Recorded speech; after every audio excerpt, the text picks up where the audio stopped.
tal vez el nombre del padre Piero Guedo no sea muy conocido en América Latina o España, pero es un santo sacerdote que falleció pasado los 90 años durante las fechas navideñas, poco antes de Navidad, en Milán, al norte de Italia, después de una vida de aventuras increíbles, ¿no?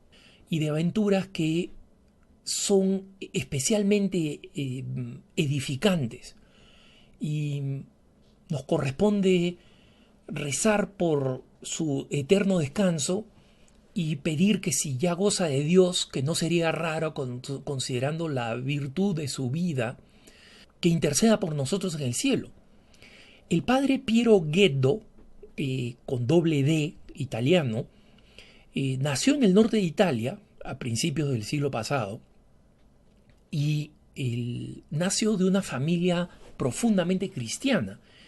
Es más, una de las cosas que más me sorprendió cuando lo conocí era la pasión y la convicción con la que trataba de impulsar el proceso de beatificación de sus papás, de sus dos, papá y mamá, juntos.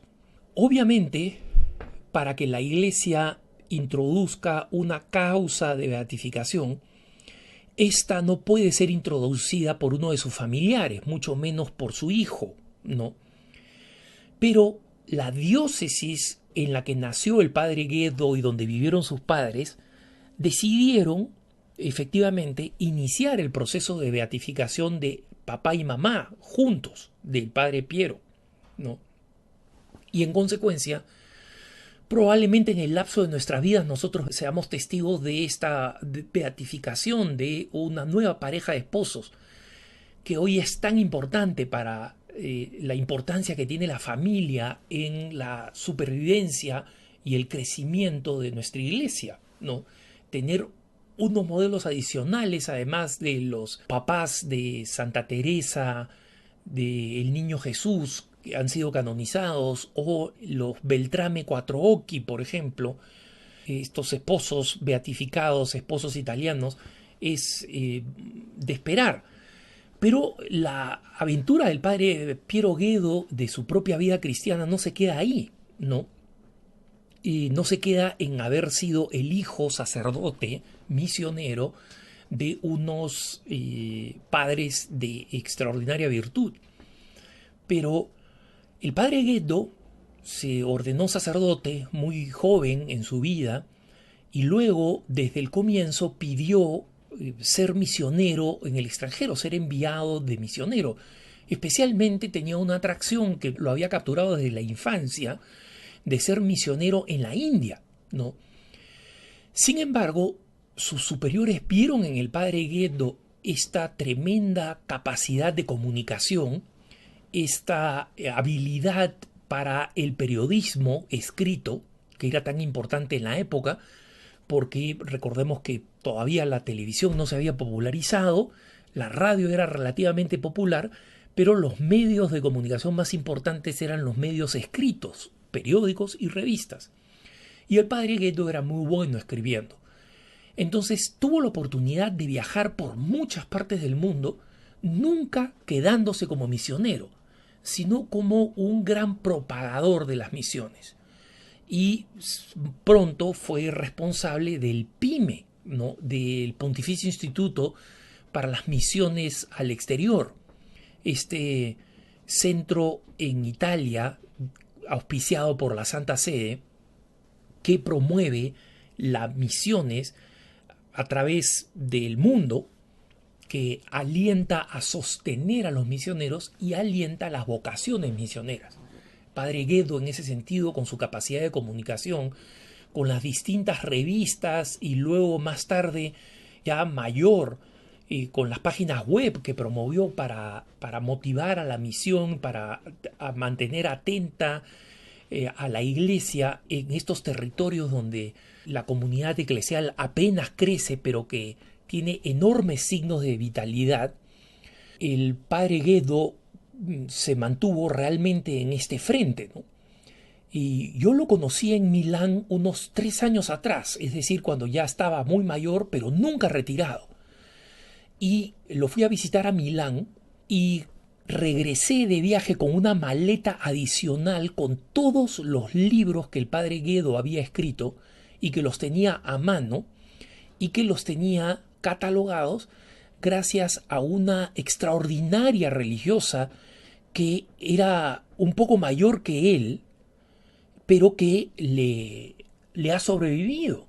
Su secretaria, una religiosa increíble, la madre Franca Nava, una madre que trabajó en Bangladesh hasta 1972, porque como era una religiosa, misionera y enfermera, trabajó ofreciendo servicios de ginecología y de combate contra la lepra, ¿no?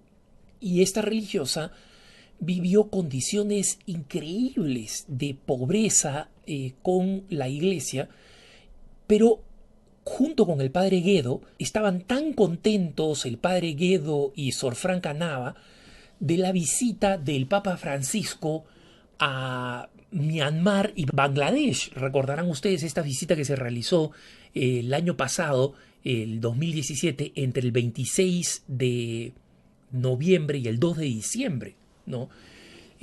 Fue el último viaje papal del que fue testigo el padre Guedo y fueron realmente felices porque ambos conocían esas iglesias pequeñas y especialmente la madre Franca Nava, que había sido misionera en Bangladesh, ¿no?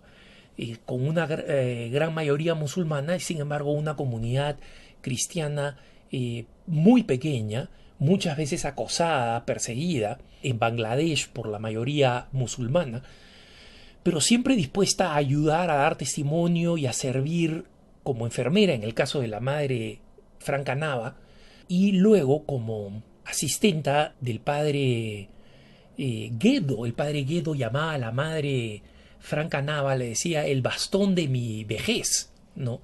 Y el padre Guedo sorprendía no solamente por su vitalidad, sino por su apariencia física, que aparentaba muchísimos menos años de los que tenía, ¿no? Tenía todavía cabello, el cabello no estaba completamente blanco, o sea, tenía todavía cabello negro, y tenía una sonrisa y una energía muy grandes, ¿no? Un verdadero santo en vida cuando lo conocí, por su pasión por las misiones, y con una vida muy humilde, con una vida muy austera, pero completamente entregada a las misiones y a promover las misiones. El padre Guedo, por ejemplo, promovió mucho las misiones en las zonas más apartadas de América Latina. Él conocía la realidad latinoamericana, es decir, una región con gran mayoría católica, pero con grandes bolsones, con grandes áreas, ¿no? La Amazonía compartida por tantas naciones, por ejemplo, las regiones subamazónicas, o las regiones andinas, o las regiones australes, donde todavía eran tierras de misión, donde todavía existen misioneros y se necesitan misioneros, ¿no? Y es sorprendente cómo él tenía este gran sentido de la necesidad de la justicia social. Es decir, que los misioneros colaboraran en crear situaciones de mejores condiciones de vida, pero al mismo tiempo un enérgico crítico de la teología de la liberación marxista, que nunca aceptó que estas corrientes, influidas más por la ideología que por la doctrina católica, fueran dominantes y mucho menos en el ámbito de las misiones, ¿no? Y entonces él fue un ardiente defensor de los pobres y de los necesitados, pero al mismo tiempo un crítico que nunca aceptó promover ni dirigir recursos económicos de los que era tan capaz de levantar en Europa para proyectos que sirvieran para promover una ideología en vez de utilizarse directamente para la labor misionera y para la promoción de la auténtica justicia, ¿no? Entonces, esta gran sabiduría y esta gran prudencia que el padre Guedo adquirió para juzgar las situaciones de los distintos países que visitaba, porque tengan en cuenta que, como digo, a él nunca lo asignaron como misionero para que pasara años de años conociendo la realidad de un país, pero llegando a cada país en los extremos rincones del mundo, ¿no? Había recorrido el mundo entero. Él tenía esta capacidad de conectarse con los misioneros, de hablar el mismo lenguaje que los misioneros, recibir de ellos el estado de la situación y rápidamente ser capaz de escribir artículos y ayudar a la promoción de documentales en cine o en video que explicaran la realidad de un país al mundo occidental de una manera tan clara que los mismos misioneros que habían vivido años de años en este país y los mismos locales se sorprendían de esta capacidad increíble del padre Guedo, ¿no? Y el padre Guedo hacía esto con enorme humildad, a pesar de que durante el Concilio Vaticano II, siendo todavía un joven misionero, pero con mucha experiencia en esta realidad misional, ayudó a la elaboración del documento Adientes del Concilio Vaticano II, que es el dedicado al del trabajo en las misiones. Él tenía una visión muy moderna de cómo deberían modernizarse las misiones para responder al desafío, pero siempre asegurarse de que se tratara de eso, de ir a las naciones que no conocen a Jesucristo para anunciar a Jesucristo para que sea conocido. Muchos años después del Concilio Vaticano II, San Juan Pablo II lo invitó a que ofreciera sus ideas y sus sugerencias para la redacción de la encíclica del Papa Juan Pablo II sobre las misiones, que es la Redemptoris Missio, ¿no? Donde habla el Papa Juan Pablo de estos nuevos areópagos en los cuales es necesario hacer misión, de estos nuevos contextos, de estas nuevas realidades, incluyendo el mundo digital. Todas estas fueron ideas que promovió siempre el padre Guedo. Y el padre Guedo, muy cerca de la Navidad, en su casa en Milán, al norte de Italia, donde seguía trabajando, porque tenía este estudio, esta oficina abigarrada, ¿no? Repleta de libros y de manuales y de documentos y de archivos, junto con esta santa religiosa que lo sobrevive, han estado siempre trabajando por promover las misiones en el mundo hasta el último momento en que una muerte pacífica lo sorprendió en paz. Entonces, elevemos ahora de corazón una oración por el santo descanso eterno del padre Guedo y también, si el Señor lo tiene ya en su gloria, pidamos su intercesión para que cada uno de nosotros pueda ser como él un ejemplo de dedicación a la evangelización del mundo. Que tengas un buen día.